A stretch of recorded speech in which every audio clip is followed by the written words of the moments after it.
হুজুর আমার কাফেলা নিয়ে বার হয়ে গেলেন। ও যুবকেরা, আল্লাহর ওলি হযরত ফুদাইল বিন আয়াজ রাহমাতুল্লাহ আলাইহি কাফেলা নিয়ে বার হয়ে গেলেন ডাকাতি করবে বলে। বড় কাফেলা যায়, ওই কাফেলার মালগুলোকে লুট করে নেবে বলে মরুভূমিতে গিয়ে তাঁবু লাগিয়ে দে। আল্লাহর ওলি তারা দলবলকে পাঠিয়ে দে, ওই তাঁবুতে ঢুকে গিয়ে হযরত ফুদাইল বিন আয়াজ রাহমাতুল্লাহ আলাইহি নামাজটা শুরু করে দিলেন, নামাজটা আদায় করেন। ও যুবকেরা, একজন ধনী মানুষ অনেক মাল নিয়ে ওই কাফেলার মধ্যে যেতে যেতে ডাকাতি খানা দেখে ফেললেন। মনটা খারাপ হয়ে গেল। আমার জীবনের এত কষ্টের মাল, আমার জীবনের সঞ্চয়কৃত মাল, ওটা হয়তো লুট হয়ে যাবে, ওটা হয়তো চুরি হয়ে যাবে, আমি নিশ্চয় হয়ে যাব। কোথায় রাখি, কোথায় লুকায়, তাঁবুটি দেখতে হবে। তাঁবু থেকে ছুটে ছুটে গিয়ে ভিতরে গিয়ে আল্লাহর ওলি হযরত ফুদাইল বিন আয়াজকে নামাজ হালাতে দেখে ফেলে মনটা একটু খুশি হয়ে গেল। ও যুবকেরা, নামাজ কানা মিটে গেল। ওই ব্যবসায়ীটি বলে দেন, আমার এই মালটা লুট হয়ে যাবে, আমার মালটা চুরি হয়ে যাবে, আপনি কি আমার মালটাকে একটু রাখবেন? ডাকাতি মিটে গেলে আবার মালটাকে নিয়ে চলে যাব। উনি ইশারা খানা করে দেন আল্লাহর ওলির কাছে, ওই মাল খানা রেখে দিয়ে টুকটুক করে বাইরে লুকিয়ে গেলেন। ডাকাতি মিটে গেল, শান্ত হয়ে গেল।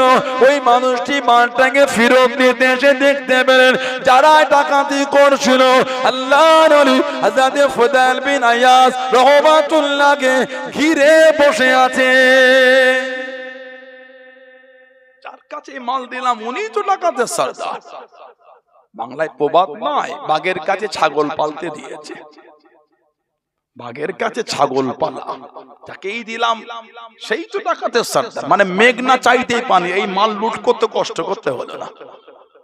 মনটা খারাপ। আল্লাহ, আগেকার তো আর আমাদের মতন এই অনলাইন ট্রানজাকশন ছিল না। এখন Google pay, phone pay, Paytm, online transaction. আবার আজকে না কবে বলছিল 10 লাখ টাকা ব্যাংকে ট্রানজাকশন হলে কি বলছে, নোটিশ আসবে না কি বলছে আবার ইনকাম ট্যাক্সে। 2 লাখ টাকা সোনার যদি ভরি হয় 10 লাখ টাকা কোনো টাকা নাকি বর্তমান। 5 ভরি সোনা, দুটো ছেলে একটা মেয়ের বিয়ে দিলেই 6 ভরি লাগবে, ঠিক না বলবো? তাও হবে না ওটা কোনো মতে। এক একটা ধনী লোক ছেলে মেয়েদের বিয়েতে 15 ভরি, 20 ভরি, 30 ভরি সোনা দেয়। ঠিক বললাম না ভুল বললাম? বলে 10 লাখ বছরের ট্রানজাকশন হলে ব্যাংকে ওই ইনকাম ট্যাক্সের নোটিশ। আজকে এমন একটা নিউজে শুনছিলাম, নতুন বাজেট নাকি হয়েছে বলছে 2 লাখ টাকা যখন সোনার ভরি হয়েছে তখন 10 লাখ মানে কোনো টাকাই নয়। 5 ভরি সোনা। আপনাদের এখানকার রাস্তার গায়ে জমি কত করে শতক? কাটা না, শতক বলেন। এখন আর কাটাই বিক্রি হয় না, শতকে বিক্রি হয়। আগে বিঘেই বিক্রি হতো। জমি কিনবি কত করে বিঘে রে? এখন জমি কত করে শতক, আর বিঘে বলে না। বিঘে মানে চক্ষু চরক গাছ হয়ে যাবে। চক্ষু চরক গাছ কত করে কাটা? এখানে শতক কত করে? 3 লাখ, 7 লাখ টাকা শতক। 7 লাখ টাকা শতক বলে বছরে 10 লাখ ট্রানজাকশন হলে ইনকাম ট্যাক্সের নোটিশ। 7 লাখ 10 লাখ বর্তমান টাকাই না। আর গরিবের ব্যাংকের বই চেক করলো 5-7 লাখ টাকা পাবেন। বছর কয়েক আগে সে আমেরিকার একটা সাবওয়ে তার গরিব ভিক্ষা করতো, ওই সাবওয়ের নিচে মরে পড়েছিল। সবকিছু ডকুমেন্টস খুঁজে খুঁজে দেখলো নিউ ইয়র্কের মতন জায়গায় ওই গরিবটার 2টো ফ্ল্যাট আছে। মানে ওই ভিখারি যা আছে আমার দেশের জমিদারেরও তা নাই। ওই ভিখারি যা আছে আমার দেশের জমিদারেরও তা নাই। টাকার কোনো মূল্য আছে নাকি এখন? 10 টাকার নোট, 20 টাকার নোটগুলো কি হয়েছে দেখেছে? আমি আজকে ঘরে সেই কিছু নোট ছিল বার করে দেখছিলাম। আর আমলাগান কিছু ভাই এসেছিল, ওই লন্ডন কাছে কামদেপুর এলাকার ভাইরা। 10 টাকার নোটটা দেখছি মাঝখান থেকে 2টো পার্ট হয়ে যাচ্ছে। মানে 2টো পার্ট করে চিপকে দিয়েছে, 2টো পার্ট খুলছে আস্তে আস্তে। আমি নিয়ে হাসছি খালি। পৃথিবীর কত গরিব গরিব দেশের টাকাগুলো কত উন্নত করেছে, আর আমার দেশে যে কি হলো টাকার এই অবস্থা। 10 টাকা 20 টাকার নোট 2-4 দিন পরে হাত দিয়ে আমার মতো থাকে না, লাতা হয়ে গেছে। ঠিক বলছো না ভুল বলছি? আমার মনে হয় ওগুলোকে ল্যামিনেশন করে বাজারে নিয়ে চালালে ভালো হয়। নিজেরা যুক্তি করে ল্যামিনেশন করতে হবে, থানা ওয়াইজ যুক্তি করলে যাবে। এই শাসন থানা এরিয়ায় যত 10 টাকা নয় পট্টার মতো করতে হবে, 50, 100, 200, 500 যত নোট সব ল্যামিনেশন করে চালানো হবে। মানে 15 দিন পর আর টাকা থাকবে না, তো লাতা হয়ে যাচ্ছে, ক্ষতি হয়ে যাবে। তো ল্যামিনেশন করলে কিছুদিন তাও চলবে, সুন্দর করে ল্যামিনেশন করলে শক্ত ওই বাজারে চলবে। আল্লাহ আমার দেশকে হেফাজত করে, বলুন আল্লাহুম্মা আমিন, বলেন আল্লাহুম্মা আমিন। হযরতে ফুদাইল বিন আইয়াজ উনাকে টাকা রাখতে দিচ্ছে, উনি টাকাতে সরদার, মনটা খারাপ, যেই নজর ওনার দিকে পড়েছে উনি বলে এই টাকাটা ওনার ফেরত দিয়ে দাও। সুবহানাল্লাহ বল, আমি ওনার টাকাটা নেব না। কেন? উনি যখন মালটা আমার কাছে রেখে যাচ্ছে জিম্মা, আমি তখন আল্লাহর ইবাদত করছি, উনি আমাকে আল্লাহর নেক বান্দা মনে করে জিম্মা দিয়েছে, উনি আল্লাহর ভালোবাসায় আমাকে বিশ্বাস করেছে। যখন আল্লাহর ভালোবাসা আমাকে বিশ্বাস করেছে, ওই মালটা আমি আর নেবো না, মালটা ফিরিয়ে দাও। বলুন না সুবহানাল্লাহ। আর কি জোরে বলা গেল না? দুঃখ, কষ্ট, বেদনা মিডিয়া হচ্ছে, অনেক কিছু বলতে পারছি না, সব জিনিস এটাই তো মানতে হিকমতে গুলি বলা যায় না, অনেক কিছু আছে। ফোনটা ওই কোথায় গিয়ে হাত ধুচ্ছিল, ফাগসিলু উযুহাকুম ওয়াইতাকুম ইলাল মারাফিক করছিল, ফোনটা রেখেছে, ওই ফাগসিলু উযুহাকুম করে ভিতরে গিয়ে বাইরে এসে দেখে ফোনটা না। এবার বুঝে নেন কি কোথায় কি বলেছে, আমি সব নাম নিতে হয় না। ফাগসিলু উযুহাকুম বোঝেন তো আপনারা, কখন হয় বুঝতে পারেন না? ওয়াইতাকুম ইলাল মারাফিক আমসাউ বিরুসিকুম ওয়া আযরাকুম ইলাল কাবাইন কখন হয় জানেন না আপনারা? ফাগসিলু উযুহাকুম, এই বুঝতে পারছেন ফোনটা কখন? ওই ফোনটা পাশের বসার জায়গাটা রেখে এখানে ফাগসিলু উযুহাকুম করছিল, আর ভেতরে গিয়ে হাত মুখ মুছে ভেতরে ঘুরে এসে দেখে ফোনটা আর নাই। মানে ওই ফাগসিলু উযুহাকুমকে করতে এসে পকড়া বলিয়েছে। একটা ফোনের লোভ ছাড়তে পারেন, উনি আমার নামাজ পড়ছে, তাহলে আল্লাহর কাছে সওয়াব পাবো, আমি নামাজ পড়ি। ছি ছি ছি, এত নোংরা হীন মানসিকতা হয়ে গেছে, এত নিচ আমাদের মন মানসিকতা। মসজিদে গিয়ে একটা ফোনের লোভ ছাড়তে পারছে না। আল্লাহ আমাদের বাড়ির ছেলেগুলোকে আল্লাহ সুবুদ্ধি দেয়, বলেন না আমিন, বলেন আল্লাহুম্মা আমিন। মালটা ফিরিয়ে দিন, অন্তরে ওনার হেদায়েতের নূর চলে গেল। সুবহানাল্লাহ বলে, আর জোরে বলা গেল না? ডাকাতি হয়। হযরত ফুদাইল বিন আইয়াজ রাহমাতুল্লাহ খবর পেলেন একটা বড় কাফেলা অমুক জায়গায় আজকে রাতটা আশ্রয় আছে, দল বল কাফেলা নিয়ে যাবে। উনি ওই রাত্রিরে পাঁচির ডিঙ্গে ঢুকছে, ডাকাতি হবে কাফেলায়, সব ঘুমন্ত অবস্থায়।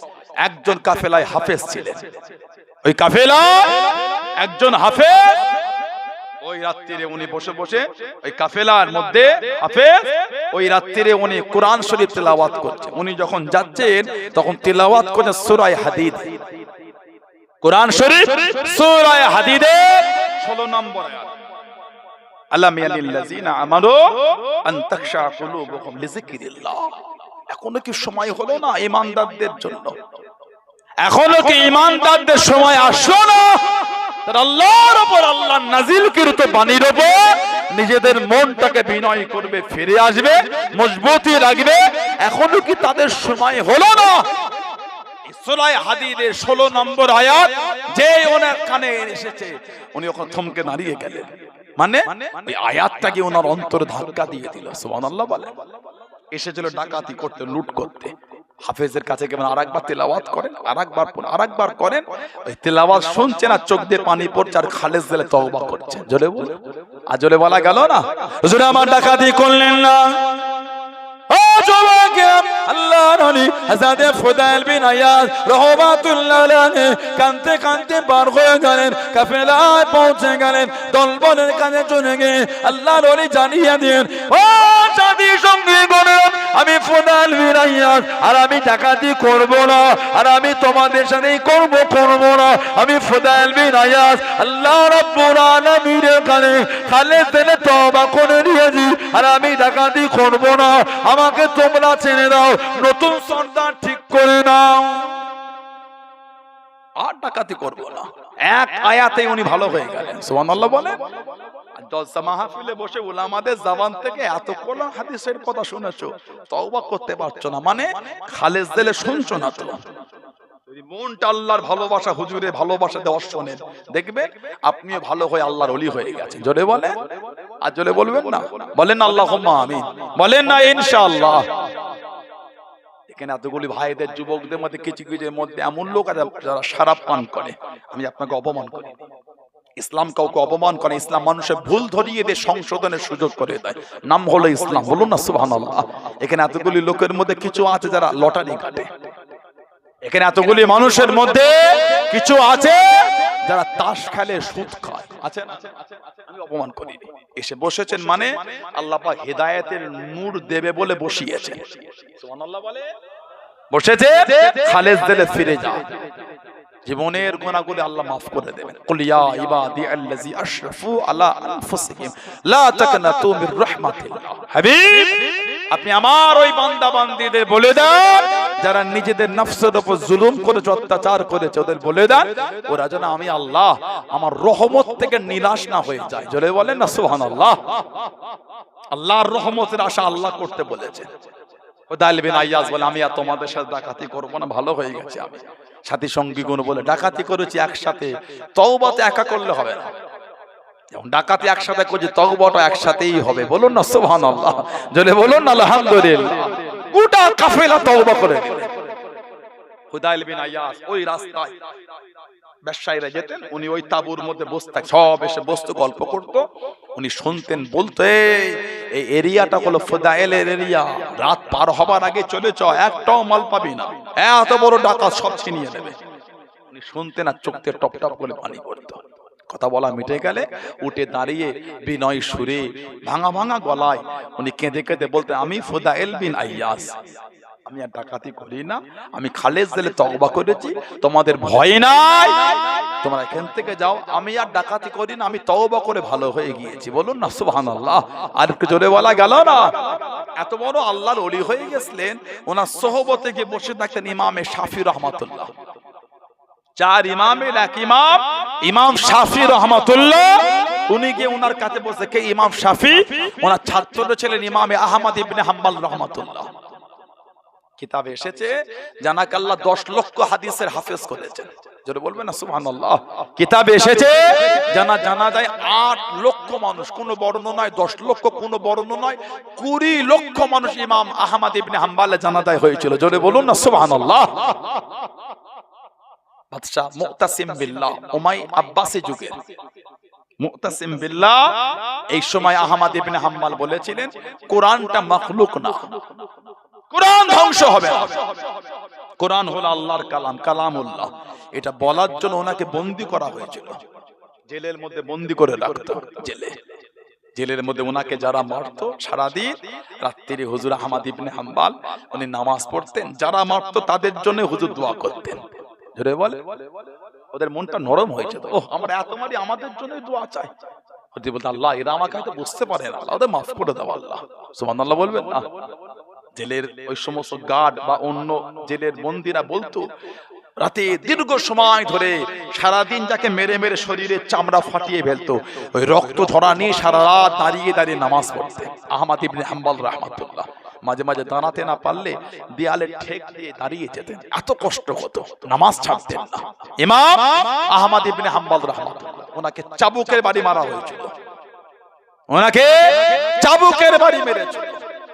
আহমদ ইবনে হাম্বল ইন্তেকালের আগে পর্যন্ত একজনের নাম ধরে বলেন আল্লাহ আপনি আবুল হাকিমকে আল্লাহকে মাফ করে দেন, আল্লাহ ওকে আল্লাহ মাফ করে দেন।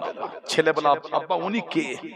হযরত আহমদ ইবনে হাম্বল জানিয়ে দিয়েছিলেন, ও যুবকেরা চোখ বড় পাইলে কেঁদে কেঁদে ছেলেকে দাঁড়িয়ে নেন। আমি আহমদ ইবনে হাম্বল, আমাকে যখন বন্দী করে দিয়েছিল আমার একটা হাতে রশি বেঁধে ধরে বেঁধে আমি আহমদ ইবনে হাম্বল আমাকে ঝুলিয়ে দিয়েছিল, একটা হাত ফাঁকা ঝুলছে, আমাকে দড়িতে বেঁধে ঝুলিয়ে দিয়ে চাবুকের বাড়ি মেরেছিল।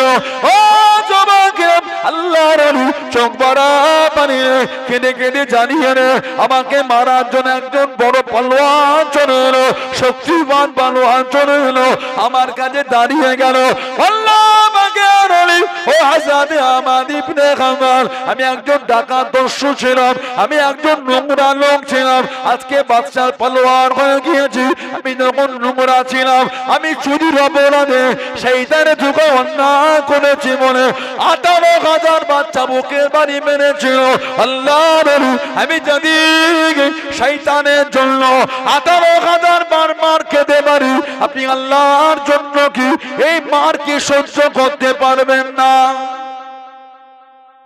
আমি শয়তানের ধোঁকায় নোংরা করেছি, আমাকে 18,000 বার চাবুক মেরেছে।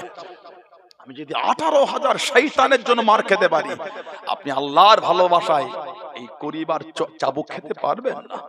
আহমদ ইবনে হাম্বল বললেন, আমার মনের মধ্যে একটা আলাদা আনন্দ তৈরি হয়ে গেল।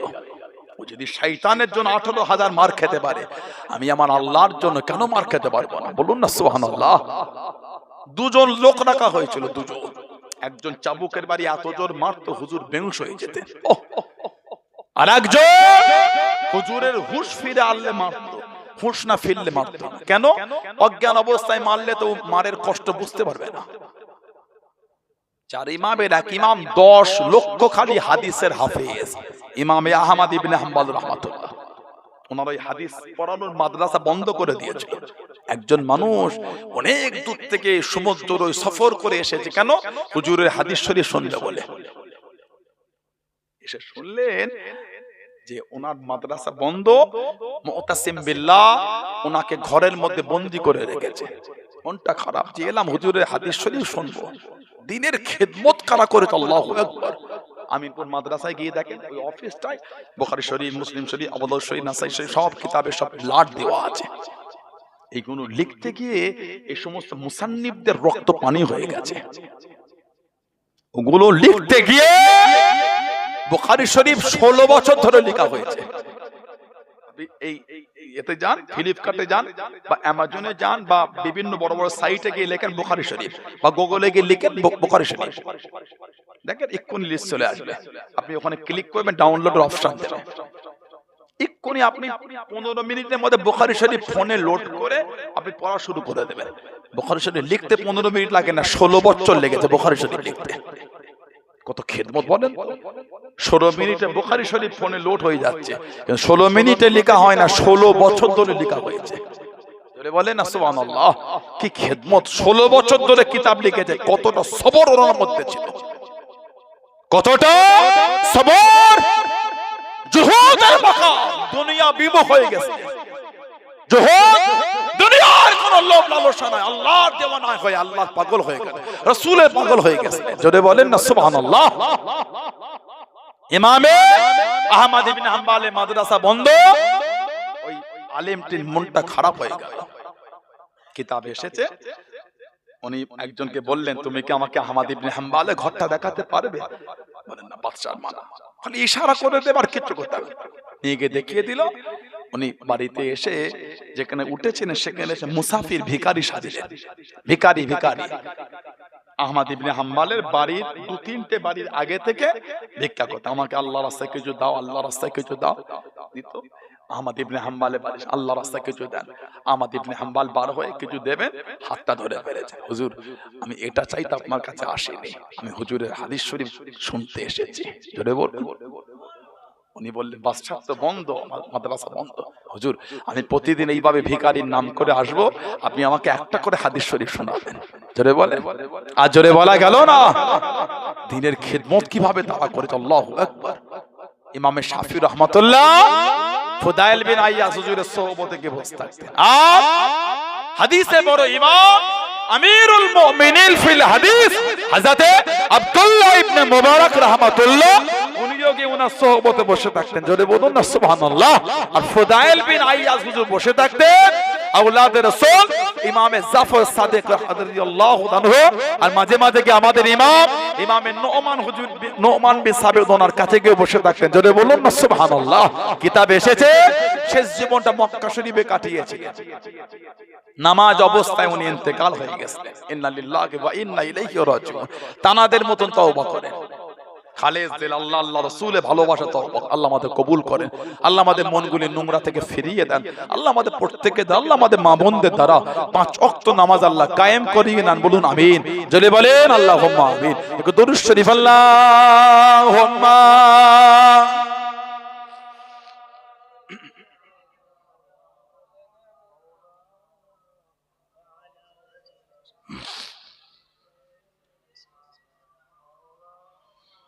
আল্লাহুম্মা সাল্লি আলা সাইয়্যিদিনা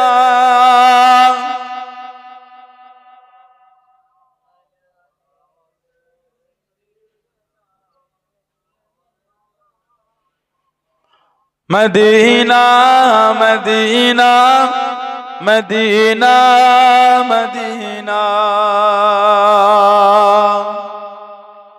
मदीना मदीना है प्यारा मदीना मदीना मदीना मदीना मदीना मदीना मदीना है प्यारा मदीना चलो चल के देखे दियारे मदीना मिलेंगे वहीं ताजदारे मदीना चलो चल के देखे दियारे मदीना मिलेंगे वहीं ताजदारे मदीना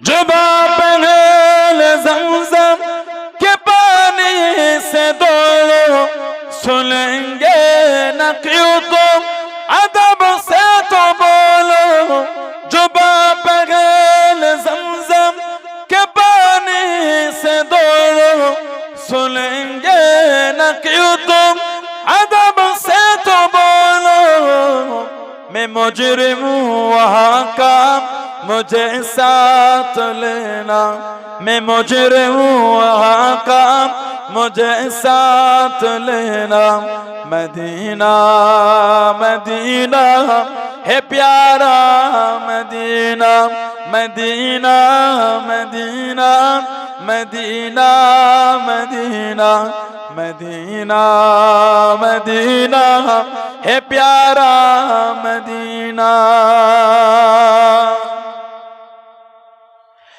कोई नबी जरा तू सबल जहा आशिके मुस्तफा का कहना कोई नबी जरा तू सबल जहा आशिके मुस्तफा का कहना हरम की ज़मीन है कदम रख के चलना हरम की ज़मीन है कदम रख के चलना मदीना मदीना है प्यारा मदीना मदीना मदीना मदीना मदीना मदीना मदीना है प्यारा मदीना चलो चल के देखे दियारे मदीना मिलेंगे वहीं ताजदारे मदीना अल्लाहुम्मा सल्ले अला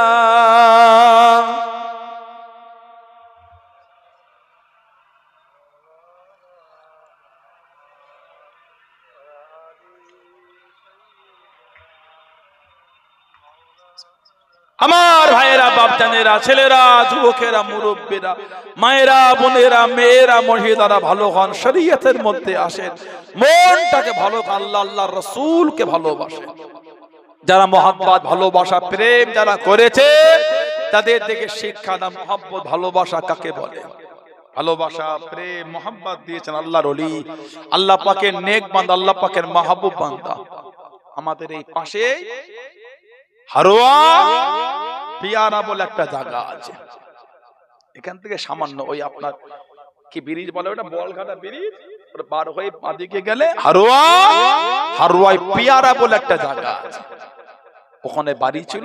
মাজারটা হলো বাংলাদেশের ঢাকা ইউনিভার্সিটির মধ্যে, ওই গ্রাউন্ডের মধ্যে ওনার কবর। হযরতে ডক্টর শহীদুল্লাহ রহমাতুল্লাহ দাদা পীর সাহেব কেবলার খলিফা ছিলেন।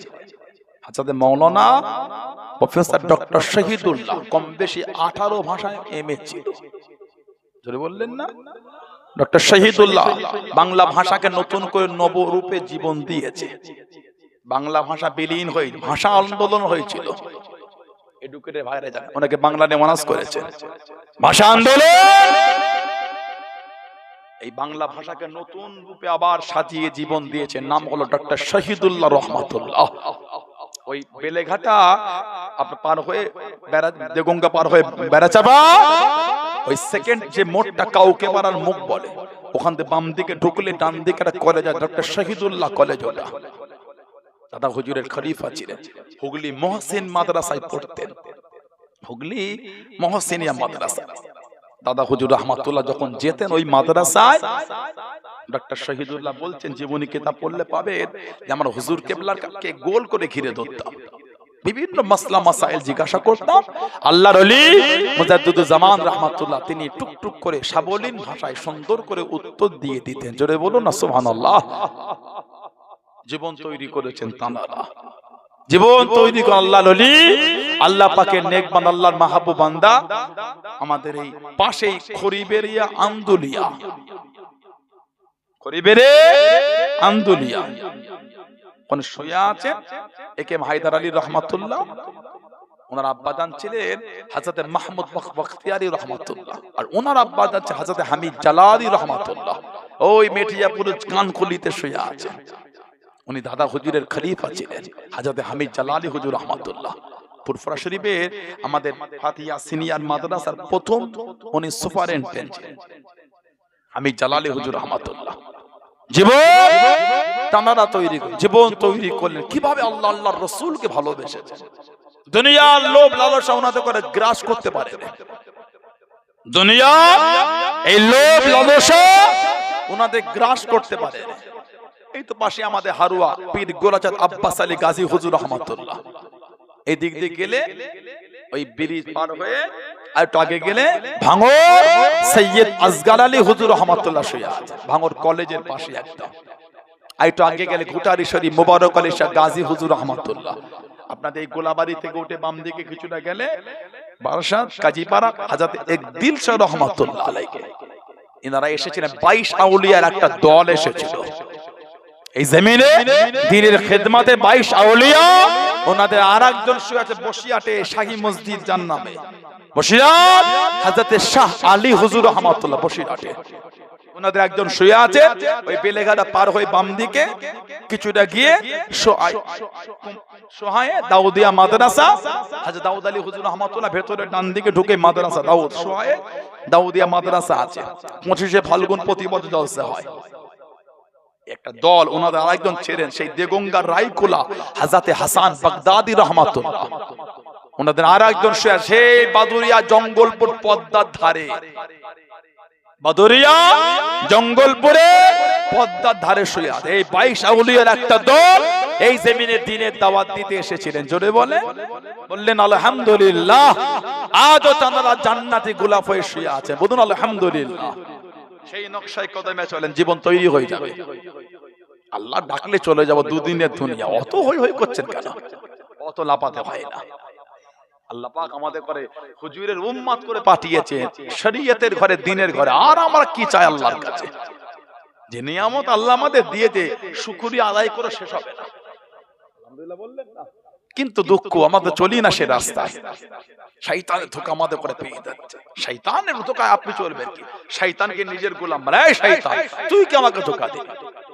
ফজরের আজান কানে চলে এলো, একটু পরে উজুটা করে শুন। কতক্ষণ আছে আর? এখনো 15 মিনিট। উজু করতে 3 মিনিট, 3 মিনিট 4 মিনিট সুন্নাত, আর তারপর নামাজ। একটু পরে যাই না। আর কতক্ষণ? আর 5 মিনিট, আর 2 মিনিট ঘুমালো হবে। শয়তান ধরেছে। সে শয়তান লা হাওলা ওয়ালা কুওয়াতা ইল্লা বিল্লাহ। শয়তান ছিটকাবার রাস্তা খুঁজে পাবে না। লা হাওলা ওয়ালা কুওয়াতা ইল্লা বিল্লাহ বলবেন, দেখবেন শয়তানের এই ধোঁকা কেটে গেছে। ঠিক উঠে উজু করে নামাজ হচ্ছে। সুবহানাল্লাহ। বলেন আলহামদুলিল্লাহ।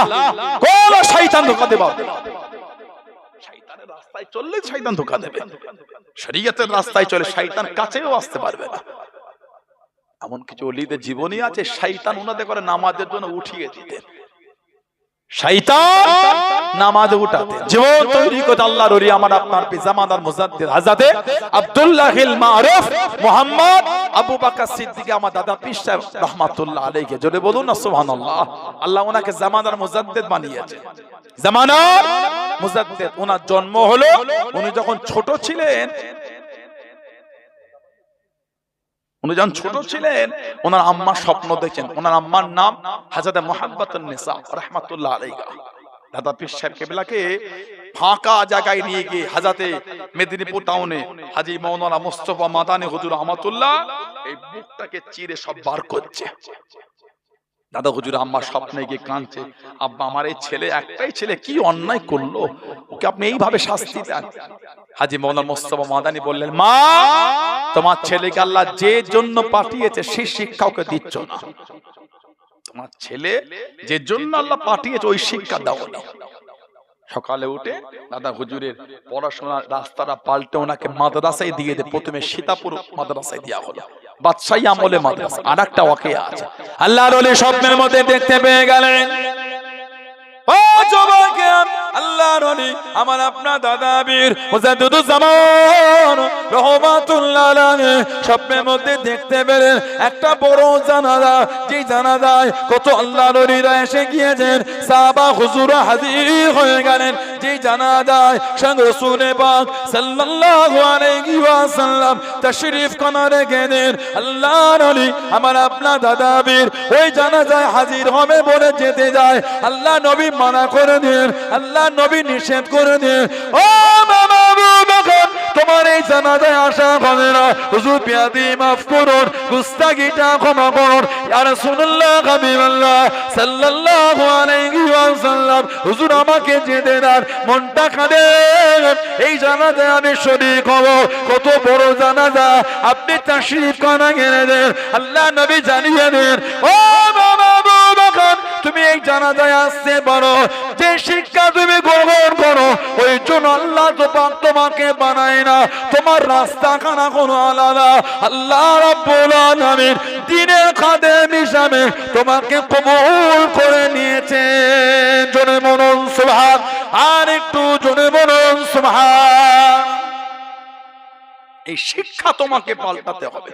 দাদা হুজুর মাদ্রাসায় ভর্তি হলেন, কম বেশি 23-24 বছর বয়স, দাদা হুজুর রহমাতুল্লাহ বিদগ্ধ পণ্ডিত হয়ে গেলেন। জোরে বলে মুজাদ্দিদুজ্জামান রাহমাতুল্লাহ আলাইহি হুগলি মহসিনিয়া মাদ্রাসা থেকে অল্প কিছু দিনে জামাতে ওলা সর্বোচ্চ ক্লাস ফার্স্ট হয়ে ফারেগ হয়ে কলকাতায় চলে গেলেন। সিন্দুরিয়া পট্টি মসজিদ, যে মসজিদকে বলা হয় জামালিয়া মসজিদ। দাদা হুজুরের হাদিসের উস্তাদ ছিলেন হযরত হাফেজ জামালউদ্দিন আহমদ মুঙ্গেরি রাহমাতুল্লাহ। হযরত হাফেজ জামালউদ্দিন আহমদ মুঙ্গেরি রাহমাতুল্লাহ, দাদা হুজুরের উনি হাদিসের উস্তাদ ছিলেন। ওই কলকাতা জামালিয়া মসজিদ, ওই মসজিদে মাঝে মাঝে এসে অবস্থান করতেন হযরতে সুফি নূর মোহাম্মদ নিজামপুরী রহমান, দাদা হুজুরের দাদু পীর ছিলেন। উনি ইংরেজদের বিরুদ্ধে যুদ্ধ হয়েছিল, আপনার বালাকোটের যুদ্ধ, ওই যুদ্ধে শহীদ হয়ে গেছিলেন হযরতে মুজাদ্দিদ সৈয়দ আহমদ বেরেলভী রাহমাতুল্লাহ, যিনি আমাদের তরিকার ইমাম। বলুন না সুবহানাল্লাহ। ইংরেজদের বিরুদ্ধে যুদ্ধ হয়েছিল, আমরা ইংরেজদের হাত থেকে দেশ স্বাধীন করলো, তাদের গোলামদের কাছ থেকে দেশ স্বাধীন করতে পারলাম না এখনো, তাদের চাকরদের কাছ থেকে পারি, ইংরেজদের হাত থেকে। কয়েকদিন ধরে আমেরিকার একটা রিপোর্ট নেটে ঘুরছে খুব, আমেরিকা, আমার দেশের অনেকজনের নাম ওই রিপোর্টে আছে। বাচ্চা পাচার করা, বাচ্চা মেয়েদের সাথে সেক্সুয়াল হয়রানি করা, আস্তাগফিরুল্লাহ, মানুষের উপর অত্যাচার, এত জুলুম, পৃথিবীর বড় বড় সব মাথা গুলো সব ভিডিও ঘুরছে নেটে এখন। বুঝতে পারছেন না? ওই বললাম, আগেই বললাম, পাপকেও ছাড়ে না। পাপ পাপ কেউ ছাড়ে না। কেমন বেরোচ্ছে এবার অত্যাচার, গর্ত করেছো তো অন্যকে ফেলবেন, নিজেই গর্ত যেদিন করে সেদিন বুঝবে অন্যকে নিরীহ লোককে কষ্ট দেওয়ার জ্বালাটা কেমন। ওই নামগুলো বার হচ্ছে, লোক থুতু ছিটাচ্ছে, এবার হয়েছে বদলাম দুর্নাম সাধারণ লোকের করবে, তুমি বাঁচবে কি করে চিন্তা করো, তুমি কি করে বাঁচবে ওটা চিন্তা করো। সৈয়দ আহমদ বেরেলভী হুজুর রহমাতুল্লাহ ওই বালাকোটের যুদ্ধে শহীদ হলেন, আর গাজী বালাকোট হলেন ওনার খলিফা সফি নূর মোহাম্মদ নিজামপুরী, ওই যুদ্ধে জয়ী হইলেন, গাজী হয়ে গেলেন। জোরে বলে। ওই কলকাতা সিন্দুরিয়া পট্টি মসজিদে আসতে, ওই মসজিদে দাদা হুজুরে হাদিসের উস্তাদ হযরত হাফেজ জামালউদ্দিন আহমদ মুঙ্গেরি রহমাতুল্লাহ উনি ওই মসজিদে, আর ওনার উস্তাদ ছিলেন শেখ মুহাদ্দিস আহমদ আলী সাহারানপুরী, যিনি বুখারী শরীফের এই মুকাদ্দমায় লিখেছেন। হযরত আহমদ আলী সাহারানপুরী উলামা ভাইরা আছেন, বুখারী শরীফের মুকাদ্দমার নাম পাবেন আপনি। বুখারী শরীফ প্রথমে ওনার নাম আহমদ আলী সাহারানপুরী, উনি দাদা হুজুরের হাদিসের দাদা উস্তাদ ছিলেন। সুবহানাল্লাহ বলে। ওই কলকাতায় মসজিদে দাদা হুজুর ওনার কাছ থেকে হাদিস শরীফ পড়লেন, ওখান থেকে চলে গেলেন কলকাতা নাখোদা মসজিদ ফিরেঙ্গি মহল, হযরত নজর শাহ বেলায়েতি হুজুর মানতিক হিকমত তাফসীর ওখান থেকে শিখলেন। 24-25 বছর দাদা হুজুর বিদগ্ধ পণ্ডিত হয়ে গেলেন। তৎকালীন সময়ে পৃথিবীর বিভিন্ন জায়গা থেকে দুষ্প্রাপ্য কিতাবগুলো দাদা হুজুর জোগাড় করে অধ্যয়ন করে করে 18 বছর দাদা হুজুর, কমবে 14 থেকে 18 বছর একা অধ্যয়ন করেছিলেন। জোরে বলুন, আর একটু জোরে বলা গেল না। 24-25 বছর বয়সে হুজুর শুরু করলেন, দীর্ঘ 18 বছর হুজুর অধ্যয়ন করলেন। বয়স হয়ে গেল 47 বছর যখন বয়স, দাদা হুজুর প্রথম গিয়েছিলেন আল্লাহ পাকের কাবা শরীফে হজ করতে। এই যাবার আগে 40 বছর বয়সে দাদা হুজুর খব দেখেছিলেন।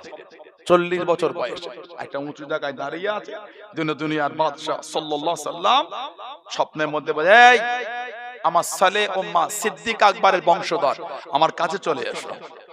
স্বপ্নে, বুখারী শরীফের riwayat, মান রাআনি ফিল মানাম রাআল হক, যে আমাকে স্বপ্ন দেখলে সে সত্যি দেখলো, আমাকেই দেখলো।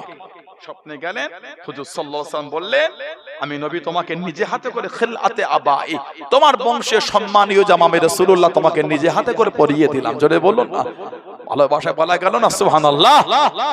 এই 40 বছর 47 বছর দাদা হুজুর হজে গেলেন, প্রথম হজ করলেন। ওখান থেকে মদিনা শরীফে কিছুদিন রয়ে গেলেন। দাদা হুজুর ওখানে হাদিস শরীফ অধ্যয়ন শুরু করলেন। সৈয়দ আমির রিদওয়ান রাহমাতুল্লাহর কাছে 40টি হাদিস শরীফের কিতাবের সনদ নিয়ে দাদা হুজুর বাংলায় আবার ফিরে এলেন। বলুন না সুবহানাল্লাহ। 1902 সনে কলকাতা ঘাসপট্টি মসজিদ শামসুল উলামা হযরত শফিউল্লাহ রাহমাতুল্লাহকে 20 টাকা বেতন দিয়ে দাদা হুজুর ওই মসজিদে হাদিস শরীফের দার্স শুরু করে দিলেন। আলিয়া মাদ্রাসা চালু হয়েছিল 1904-এ, আর দাদা হুজুর শুরু করেছেন 1902 সনে। মাঝে মাঝে মুজাদ্দিদুল জামান নিজেও গিয়ে হাদিস শরীফ পড়াতেন। সুবহানাল্লাহ বললেন না। হযরতে মুফতি আজম আমাদের পীর ও মুর্শিদ মেজলা হুজুর রহমাতুল্লাহ দাদা পীর সাহেব কেবলার কাছে বসে বসে 20টি হাদিস শরীফের কিতাবে সনদ পেয়েছিলেন। জোরে বলো, আর একটু ভালোবাসা বলা গেল না, সুবহানাল্লাহ। এত খিদমত দ্বীনের জন্য মুজাদ্দিদুল জামান করেছেন, আল্লাহর দ্বীনের জন্য এত মেহনত। আমাদের পীর ও মুর্শিদ দাদা পীর সাহেব কেবলা তৎকালীন যুগে অবাঙালি উলামারা ফতোয়া দিয়েছিল, বাংলায় দ্বীনের বিধান শেখা হলো নাজায়েজ, বাংলা ভাষা হলো অমুসলিমদের ভাষা। তৎকালীন যুগে বলেছিল বাংলায় দ্বীনের বিধান শেখা যাবে না। আপনাদের ঘরে নামাজ শিক্ষা আছে, দোয়া দুরুদের বই নাই, বুখারী শরীফ মুসলিম শরীফ নাই, বাংলায় আছে না আরবিতে আছে? বাংলায় আছে। তৎকালীন উলামারা ফতোয়া দিল বাংলায় দ্বীনের বিধান শেখা যাবে না, নাজায়েজ বলেছিল।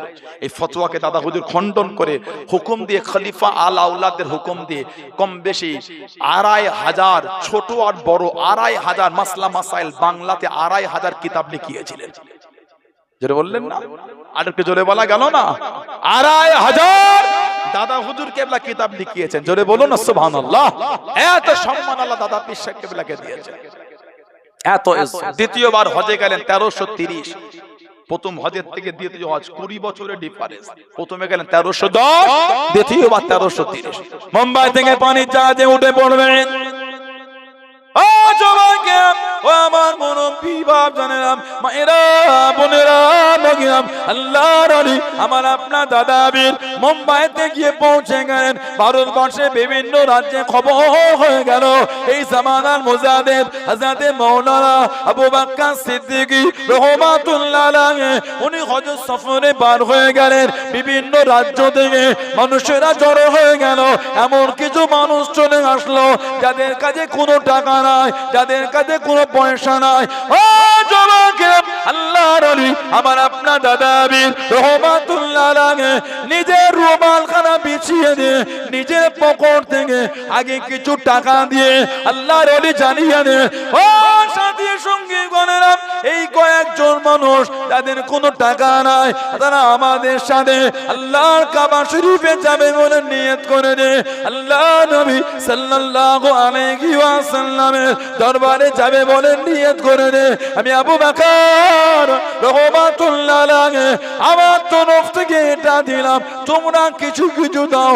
সবাই টাকা দিয়ে ওই কয়েকজন মানুষের যাবার ব্যবস্থা করে দিলেন। জোরে বলুন সুবহান, আর একটু জোরে বলুন সুবহান। কম বেশি 1400 জন মানুষকে নিয়ে মুম্বাই থেকে পার হয়ে গেলেন। ও যুবকেরা, জেদ্দা পোর্টে পৌঁছে গেলেন। জেদ্দা পোর্টে চলে গেলেন। তৎকালীন সৌদি আরবের গভর্নর ছিলেন শরীফ হুসাইন, উনি ছিলেন আল্লাহর ওলি হযরত আব্দুল হক মুআজ্জিন মক্কি রাহমাতুল্লাহ আলাইহি মরি। উনি খবর পেয়ে গেলেন বাংলা জমিন থেকে এই জামানার মুজাহিদ হযরত মাওলানা আবু বকর সিদ্দিকী রাহমাতুল্লাহ আলাইহি আল্লাহ পাকের কাবায় হজ করতে চলে এসেছেন। সৌদি আরবের নিয়ম ছিল কোয়ারেন্টাইন, গোটা পৃথিবীর হাজিদের করে রোদেতে দান করিয়ে দিল। সৌদির গভর্নর জেদ্দা পোর্টে দাঁড়িয়ে গেল আলান সালান করার জন্য, ইস্তেকবাল করার জন্য। আল্লাহর ওলি জেদ্দা পোর্টে নেমে গেলেন। আল্লাহর ওলির খলিফারা কাইয়ুমে জামান হযরত বড় হুজুর রাহমাতুল্লাহ আলাইহি জেদ্দা পোর্টে নেমে গেলেন। ও যুবকেরা, আর রোদে দাঁড় করানো না, ইনি হলেন জামানার মুজাহিদ, ইনাকে রোদে নিয়ে যাওয়া যাবে না, ইনাকে কোয়ারেন্টাইন করা হবে না।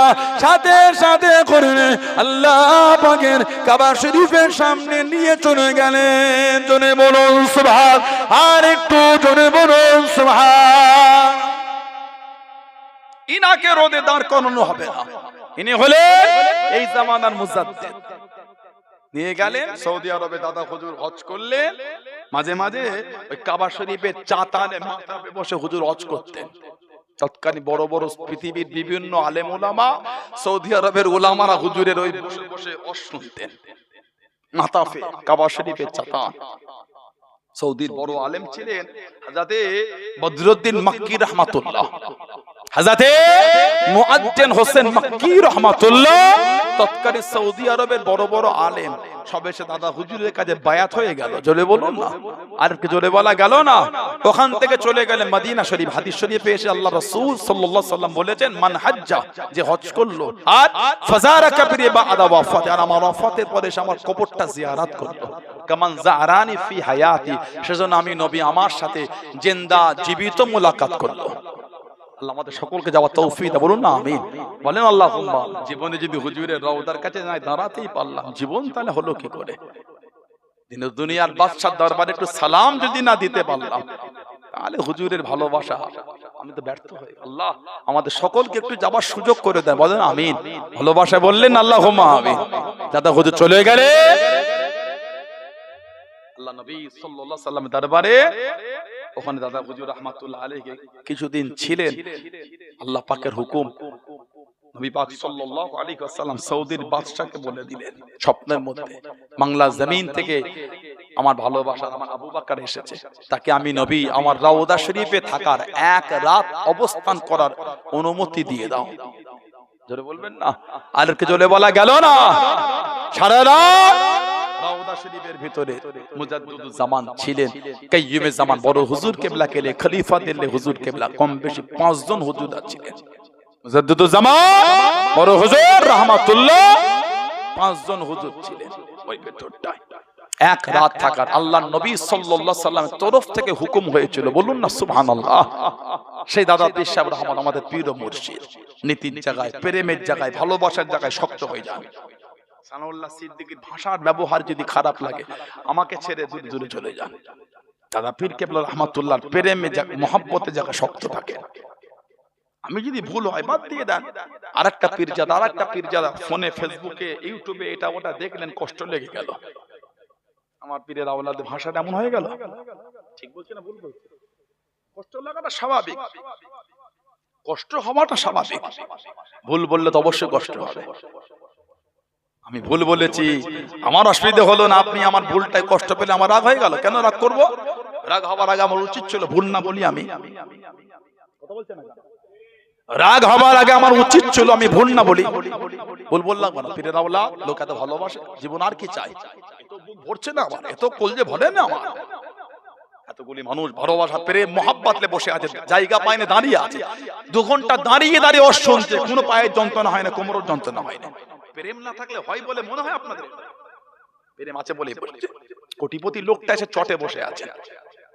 যারা বসে আছে ভাববে না গরিব মানুষ, এর মধ্যে কত জমিদার আছে, কোটিপতি আছে, ফেসারি ঘেরি জলকরের মালিক বসে আছে। 100 বিঘে 200 বিঘে 500 বিঘে জলকরের মালিক বসে আছে। 10টা 12টা আমিনপুর বাজারে দোকান, ওই মালিকটা এসে বসে আছে চটে, ওই ধুলোওয়ালা চটে। কেন বলেন তো? আল্লাহ আল্লাহ রসুলে ভালোবাসায়, আল্লাহ রসুলকে ভালোবেসে, দাদা হুজুরকে ভালোবেসে বসে আছে। আল্লাহ আল্লাহর রসুলের জন্য আমার দাদা হুজুরকে ভালোবাসে। সুবহানাল্লাহ বলে, হে মহব্বতে বসে আছে। এটা আমাকে জ্ঞান করতে হবে না? এটা আমাকে ভাবতে হবে না? এরা 1:30টার সময়, 1:15-16 বাজে, এই এত রাতে এতগুলি মানুষ আল্লাহ আল্লাহর রসুলের মহব্বতে দাদা হুজুরকে ভালোবেসে তার আওলাদকে সম্মান করে বসে আছে। সানাউল্লাহ সিদ্দিকের ভাবা উচিত, বাদে শব্দ চয়ন করার আগে 5টা লোক আমার থেকে মুখ ঘুরিয়ে চলে গেল, আমার বুকটা ফেটে যাচ্ছে। বুক ফাটার আগে ভাবার দরকার ছিল খারাপ শব্দ বলেছিলাম কেন? আমি তো পীরের বাচ্চা, লক্ষ লক্ষ নয় কোটি কোটি মানুষ তাকিয়ে আছে আমাদের দিকে। আমার ব্যবহার, আমার ভদ্রতা, নম্রতা, সভ্যতা, বিনয়তা, চলার রাস্তাটা সেই রকমই উচিত যেমন পীরের আওলাদের হয়। যেটা ঠিক বলছি না ভুল বলছি? জামানকে আল্লাহ ডেকে নিলেন, 5 হুজুরকে ডেকে নিলেন, আমার কত মুরব্বীদের আল্লাহ ডেকে নিলেন। আজও কিন্তু তাদের মহব্বত আপনাদের অন্তরে আছে। কেন বলেন তো? সেইভাবে জীবনটা কাটিয়েছে। সুবহানাল্লাহ বলে। এই তো গত কদিন আগে আমিনপুর মাদ্রাসায় হুজুর কেবলা এলেন। দিনের বেলা হুজুরকে আব্বাজান হুজুর বসেন না, হাজার হাজার মানুষ, জায়গা হয় না। ঠিক না ভুল বলছি? বেশি বলে দিলাম, বেশি বলে দিলাম। হাজার হাজার মানুষ। কেন? সেই জীবন তৈরি হয়েছে তো। পীরের আওলাদের ভাষা হবে মধুর, ব্যবহার হবে সুন্দর। 5টা খারাপ লোক ছিটকে চলে, এই হুজুর গে চ, হুজুর দোয়া করে, আমি খারাপ হুজুর, কেন জানি শয়তান ধোঁকায় পড়ে এগুলো করে ফেলে। দোয়া করে দেন হুজুর ভালো হয়ে যায়। আপনাদের করে, আপনাদের মুরব্বিদের আমার আব্বা আম্মা কত ভালোবাসতেন। হুজুর আমি সেই ঘরের ছেলে, হুজুর কেন যে ভুল করে ফেলে, আপনি দোয়া করে দেন। এটা তো পীরের আওলাদের উপর ভরসা আপনাদের। ঠিক না ভুল বলছি? আমি যদি ব্যবহার খারাপ করলে আপনারা যাবেন কোথায়? আমাদের এই ভিডিওগুলো যখন 5 বারের একবার চোখে পড়ে, বুকটা ফেটে যাচ্ছে। আমার পীরের আওলাদটা এই ভাষাটা বলে ফেললো। ঠিক বলছে না ভুল বলছি? মুখে জবানে লাগাম লাগাতে হবে। স্পিচ থ্রু যখন হয়ে যায়, মুখের শব্দ যখন বার হয়ে যায়, ওটাকে আর ফিরিয়ে নিয়ে যায় না। শব্দ বার হয়ে গেল, ওটা আর ফিরবে না। তবে কথা বলতে গিয়ে অনেক সময় ভুলবশত অনেক কিছু বার হয়ে যায়, তওবা করে না, ভুল হয়ে গেছে আমার, ঠিক হয়নি, হয়ে গেল। তওবা করলে আল্লাহ ইজ্জত কমায় না, আল্লাহ ইজ্জত বাড়িয়ে দেয়। জোরে বলে, তওবা করলে ইজ্জত কমে না, ইজ্জত বাড়ে। আলহামদুলিল্লাহ বলে। আমার ভাইয়েরা, বাপজানেরা, 2, 3, 5টা ভিডিও দেখে মন খারাপ করবেন না। সেটা যদি আমারও হয় মন খারাপ করবেন না, বাদ দিয়ে দেন। 1, 2, 3টে পীরের জায়গা থেকে সরে এলে কিছু ক্ষতি হবে না। আমি তো আমার অন্তরে দাদা হুজুরকে জায়গা দিয়ে রেখেছি তো। আমি তো আমার ভালোবাসার জায়গায় 5 হুজুরকে ভালোবাসা দিয়ে রেখেছি তো। আমি তো আমার ভালোবাসার জায়গায় মুরব্বী হুজুরদের ভালোবাসা রেখেছি। যেই যে পীরজাদাদের ভাষা খারাপ দূরে সরে এসেছি, আমি তো বাকি গুরুকে অন্তরে ভালোবাসা জায়গাতেই তো রেখে দিয়েছি। ঠিক বলছি না ভুল বলছি? এই নীতিতে শক্ত হয়ে যান। কিসে সানাউল্লাহ সিদ্দিকী দাদা হুজুরের এই ভালোবাসার জন্যই তো আমাকে ভালোবেসেছে। তাহলে আমাকে আমার জ্ঞান করতে হবে না? ওনার জন্য আমার ভালোবাসা, আমার জন্য ওনার ভালোবাসা না। মুজাদ্দিদুল জামানের জন্য আমার ভালোবাসা, আমারটার জন্য ওনাকে আপনারা ভালোবাসেন না। ওনাকে ভালোবাসেন বলে ওই খাতিরে আমাকে একটু ভালোবেসেছেন। এই পীরের আওলাদ, ঠিক না ভুল বলছি? কিছু কিছু আলেম বক্তা কি ভেবে নিয়েছে, ভাবছে ইমামে আজম আবু হানিফাও তৈরি হয়ে গেছে। এই পাগল, থামো, অত অহংকার কিসে? বিনয় হও, নম্র হও, অত হাব পাবলিতে হয় না। আলেম ওলামাদের অত অহংকার করতে হয় না। শক্ত হও, অহংকার করো না। শক্ত হও, অহংকার করো না। অত অহংকার করছো কেন? লোক ভালোবাসে বলে তোমার এই দাম। এতগুলি লোক বসে আছে বলে আমি খুশি মনে ওয়াজ করছি। তিনটে লোক বসে এতক্ষণ ওয়াজ করতে পারতাম বলে মনে হয় আপনাদের? এই লোকই বসেন আমার জজ, আমি চলে যাই, মনটা খারাপ। এতগুলি লোক ভালোবাসা দিয়ে বসেছে বলে আমি ওয়াজ করছি। এই লোকগুলো ভালোবাসা দিয়ে আমাকে আমার ভালোবাসাটাকে ঠিক রাখতে হবে না? আল্লাহ ইজ্জত দিয়েছে, আমাকে তো সেভাবেই চলতে হবে। আমি আপনাদের দেখে বলছি আমার জজে প্রচুর লোক হয়ে গেছে না, আস্তাগফিরুল্লাহ। আল্লাহ ইজ্জত দেয়, আল্লাহ যেমন ইজ্জত দেন আল্লাহ পাক তেমন ইজ্জত নিয়েও নেয়। দিতেও সময় লাগে না, নিতেও লাগে না। আমার ভাইয়েরা, বাপজানেরা, ছেলেরা, যুবকেরা, আখিরি জামানা বিভিন্ন রকম ফিতনা শুরু হয়ে যাচ্ছে। আমিপুর এলাকা, শাসন এলাকা, দুগদিয়া এলাকা, আপনাদের এই সমস্ত কথা বললেন না, খরিবের এলাকা, আগে এগুলো এরম ছিল না। সন্ডালিয়া এলাকা, এখন আস্তে আস্তে বিভিন্ন দলমত ভেজাল শুরু হয়ে যাচ্ছে। বিভিন্ন রকম ভাবে ছলে বলে কলে কৌশলে যুবকগুলোকে অ্যাটাক করছে, মুরব্বীগুলোকে পাচ্ছে না। এদের ভিত খুব মজবুত তো, মুরব্বীদের ভিতটা খুব মজবুত। হুজুর কেবলা দেখা যায় বসেছে না তো, সুবহানাল্লাহ বলে। যুবকগুলো ভিতটা একটু কমজোর তো, একটু নড়াচড়া হয়ে যাচ্ছে না। শক্ত হও, নীতির জায়গায় কট্টর হয়ে যেতে হবে। সে তার জায়গায় মজবুত হতে পারলে আমরা আমাদের জায়গায় কেন মজবুত হতে পারবো না? ঠিক না ভুল বলেছি? আমি তো অন্যকে গাল দিতে বলিনি, আস্তাগফিরুল্লাহ, এটা হতে পারে না। আমি তো অন্যের বিরোধী করিনি। আপনি আপনার জায়গায় শক্ত হয়ে চলছেন, আমরা আমাদের জায়গায় কেন শক্ত হয়ে চলতে পারবো না? আমরা আমাদের জায়গায় মজবুত ইনশাআল্লাহ বলে। হ্যাঁ, এই নীতিতে মজবুত হন ছেলেরা, ভাইয়েরা, যুবকেরা। মুক্তাসার করব, আল্লাহ যদি আবার কোনোদিন তৌফিক দেখা হবে, কালকে আবার রাত জাগতে হবে। কালকে ফজর পর্যন্ত, ফজর পরে শোয়া হবে না আগে শোয়া হবে? কি বলে, ফজর পরে না ফজরের আগে? ফজর কি পরে ইনশাআল্লাহ মানে। হ্যাঁ, আমার দেখো ওই পাশেই কিছুটা গেলে সেই বিশ্ব বাংলা গেট তো, হ্যাঁ, গত বছরের ভিডিওটা দেখেছেন আপনারা? সব দিকে বিশ্ব বাংলা গেটের নিচে গোল হয়ে দাঁড়িয়ে, মানে ওর কবর জিয়ারত চলছে। বিশ্ব বাংলার কার কবর আছে ভাই? এখন এই ফেসবুকে, ইউটিউবে ভিডিও আছে, দেখেন না আপনারা? সব দিকে নিচে গোল হয়ে ঘিরে। ও বাবা, একজন দেখি কি সুন্দর সামনের মোটরসাইকেলের চাকাটা তুলে পিছনের চাকায় যাচ্ছে, জিয়ারত হচ্ছে। কবর জিয়ারত করতে বেরোই হচ্ছে বিশ্ব বাংলা গেটের নিচে, সামনের চাকা উপরে, পিছনের চাকাটা দিয়ে কবর জিয়ারত। কিছুটা গিয়ে কি সুন্দর আস্তে করে কি সুন্দর পড়ে গেল, গা হাত পা গুলো কি সুন্দর চকচক হয়ে লাল হয়ে গেল, ফর্সা হয়ে গেল। রাতে এত দোয়া পেয়েছে, এত ইবাদত হচ্ছে, ইবাদত করছে, আস্তাগফিরুল্লাহ। এগুলো ঠিক না, ভালো হন, এগুলি করতে হয়।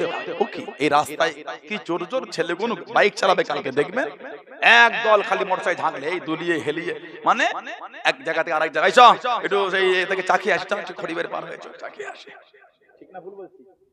সেই সন্ডালিয়া পার হয়ে এ থেকে বেলেঘাটা, ওখান থেকে কাজ কর শাসন চা খেয়ে আসি, আবার সেই ইবাদত হবে।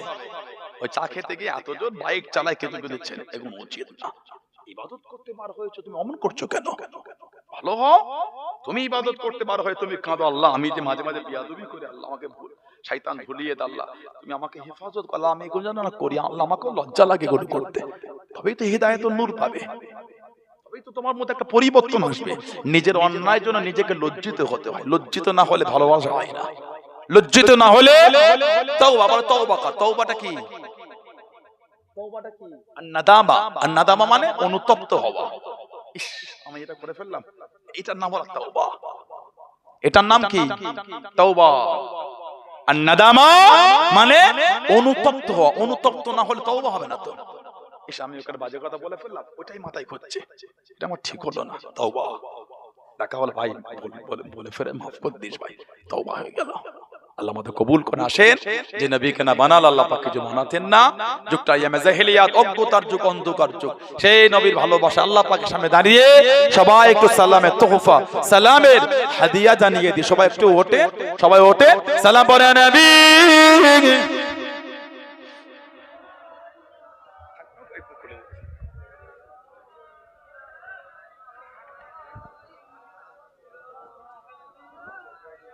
কি হবে? ও নিয়ে আসে, বসে না তাকে দেখেন না, বসে।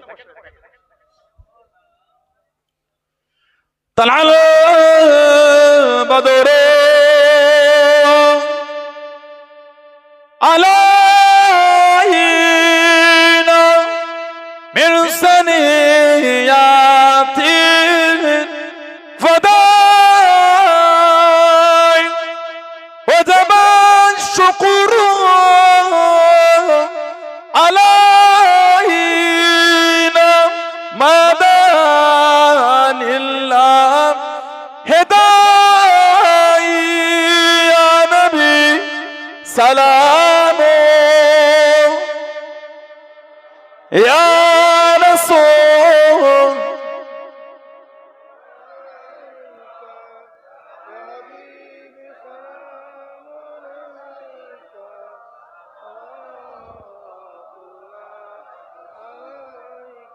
কঠিন হাসর ওরের দিন কি আছে মোদের কপালে, মোদের লাশ কবরে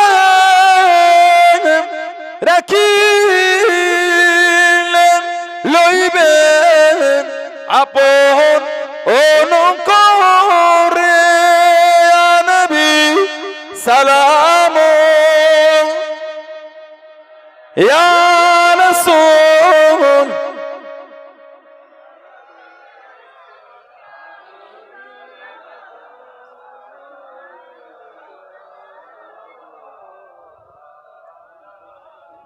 হে নবী নাম পিয়ারা ইয়া রাসূল, নাম পিয়ারা আরশ पर हक ने पुकारा, सच पैगंबर है हमारा या नबी सलाम या रसूल या हबीब सलावातुल्लाह। আমার ভাইয়েরা, বাপজানেরা, ছেলেরা, যুবকেরা, মুরব্বীরা, মুক্তাসার করলাম, এখন দোয়া হবে। আমাদের বাড়ি ভাইয়েরা, যুবকেরা কদিন ধরে খাটাখাটনি করে আল্লাহ কি সুন্দর মাহফিল করিয়েছে, বল আলহামদুলিল্লাহ। একটু সকলে কাঁধে কাঁধ থেকে একটু কাতারটা দিয়ে ধীরে ধীরে বসে, মেহমানদারি হবে, একটু কাঁধে কাঁধ থেকে কাতারটা দিয়ে বসে, লাইন ঠিক করে বসে। বেলাগাল ওলা বেকামা।